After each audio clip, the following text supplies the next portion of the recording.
J.B. Hunt, Walmart, Tyson Foods, perhaps you've heard of those companies. Well, the man in the news organization with a constant pulse on Northwest Arkansas and the River Valley is Michael Tilley. He's the editor with our content partner, the City Wire. He joins me from Fayetteville. Good to have you with us, Michael. Well, thanks, Roby. Let's talk about one of the articles that you guys have produced this past week. It's called Selling to Sam's Club. You and Kim Souza have basically visited with a couple of companies who have found their way into Sam's Club, one more successfully than the other. What does it take to get into a Sam's Club? Well, it takes a lot of determination, a little bit of luck. But the two people we talked to, they took different paths into the company. One had a product in which one of the people that were affiliated with the product knew some of the people with Sam's Club. And with the other product, it took a while. It took a while of testing. They went through what's called a food show, a road show, in which they actually test the product in a Sam's Club store. And based on the data they get on the sales results, Sam's will then decide whether they will take the product. One of the things we learned is that Sam's has this range, and they have to make a certain dollar per square foot sales to keep a product or to get a product in. So it was an interesting dynamic. And the other thing we learned really is that when some of these smaller vendors get in a Sam's Club store, that experience then often helps them grow into be a vendor with Walmart on a larger scale or with some of the other big box retailers.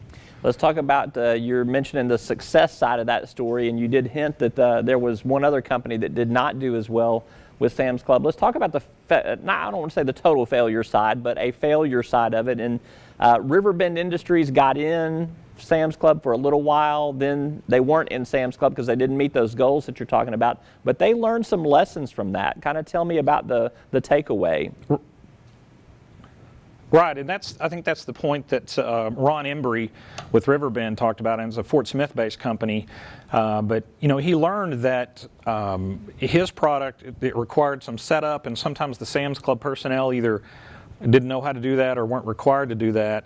But what he learned, again, he learned the process. He also learned that it's important to learn how each retailer has a different software system, but to learn that system, to learn how to use the data that comes from that system. But what he learned, though, was that the sales of his cooler, he has a unique cooler that stands on legs, but the sales of the cooler were strong near the Mexico-Texas border. And what he discovered was a lot of people from Mexico were using the cooler to stand up in their house where they don't have as good a water system. And so what he's trying now to do is to get those coolers in Walmart's Mexico division. So again, and he's opened doors with other retailers. He's hoping to get in places like Cabela's and Bass Pro Shops, but it helped provide him a great education over the course of just a few months about how to tap the retail market with his product. Well, it's a very interesting story. I encourage people to check that out. You'll learn a lot from that, and it gives you some great behind-the-scenes insight on what goes on to be successful in reaching those product managers at Sam's Club and at Walmart. Let's shift to earnings. Let's talk about J.B. Hunt. They posted a very healthy quarter of net income, $87.7 million, up from about $80.5 million in the year-ago period. But they still didn't necessarily meet the street's expectations. Their stock's holding up just fine as a result still. But does J.B. Hunt take that quarter in stride? Do they make some modifications? Well, two things on that, and you mentioned the critical thing. Wall Street, the analyst did have an estimate, and J.B. Hunt missed it by a few cents per share on the earnings, but the fact that their stock price is maintained and has continued to improve suggests to me that possibly the Wall Street estimates were a little high. And as to your second question, J.B. Hunt, I've been following them for years. I'm sure they care about what Wall Street thinks, but they've never that never phases them. If they miss a estimate or beat an estimate, it's just business as usual with those folks. And one of the more interesting numbers, 2 points on some of the numbers. One of the more interesting numbers is how much that intermodal division. It was something like 75% of the revenue, total revenue for the company in the quarter, came from their intermodal division. And if you think about this company, we've said this before. It started out as just a pure play trucking company, and now it's anything but a trucking company. And in fact, and this may not bode well for some of the other trucking companies in the state as their earnings come out, but the trucking sector of J.B. Hunt didn't do well. In fact, of the four divisions, it was the one that didn't have a positive operating income in a quarter. Let's talk about another story that you guys brought up. It's basically the meat industry is cool to some new cool rules. And I think we've got a graphic to pull up here to talk about this. But basically, country of origin labels is what this is all about. It means that livestock is going to have to be tracked and segregated within countries. And there's no commingling of animals that are commonly moved in and out of Mexico and Canada. This could cost as much as $192 million for the meat industry. But there are some exceptions to that rule too. So tell me a little bit about what is the impetus for this cool requirement, and what's been the industry's reaction? Yeah, as you said, they're anything but they're very cool to the labeling. Look, this is a great example of how quickly government moves. You remember back in 2003, 6, 7, 8 years ago when we had some issues with mad cow?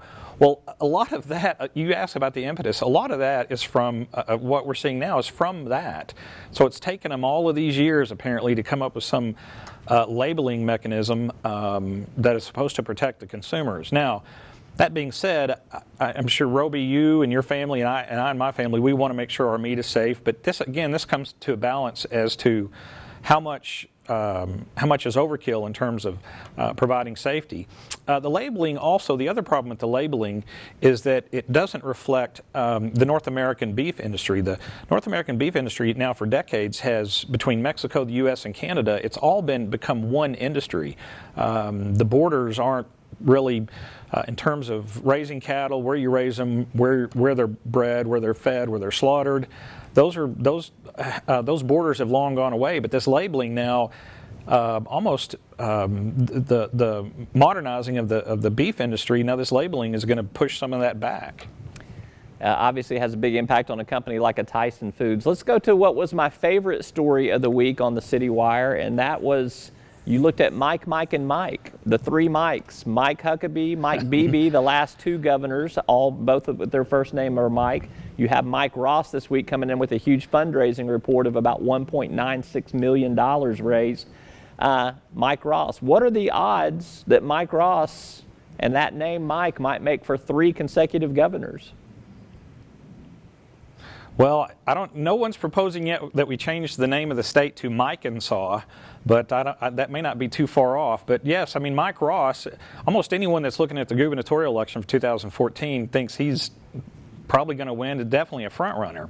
And we'll have 3 consecutive governors named Mike. Now, we asked Mr. Ross if he thought the state was prepared for that, and he just kind of laughed. But the odds are, and these aren't definitive, we didn't conduct an exhaustive and expensive study, but the odds range from anywhere from 1 in 15,600 to 1 in 196 million to have 3 consecutive governors named Mike. Now, we used some Census Bureau birth statistics on how many births, the percentage of births of people named Michael. We looked at, I think the census says there are roughly a little over 5,100 common names in use in the U.S. So we used a mathematics professor from the University of Arkansas at Fort Smith, and he came up with these ranges. All right, he's Michael Tilley with the City Wire. It's a fun story. You can check out all of their stories daily at thecitywire.com. We are prone to pick up a lot of that content at talkbusiness.net as well. Michael, thanks so much for being with us. Hey, I appreciate the chance. After this final word from our sponsors, a look at what you might have missed on our website this past week and a look to the week ahead. I'm Roby Brock. This is Talk Business.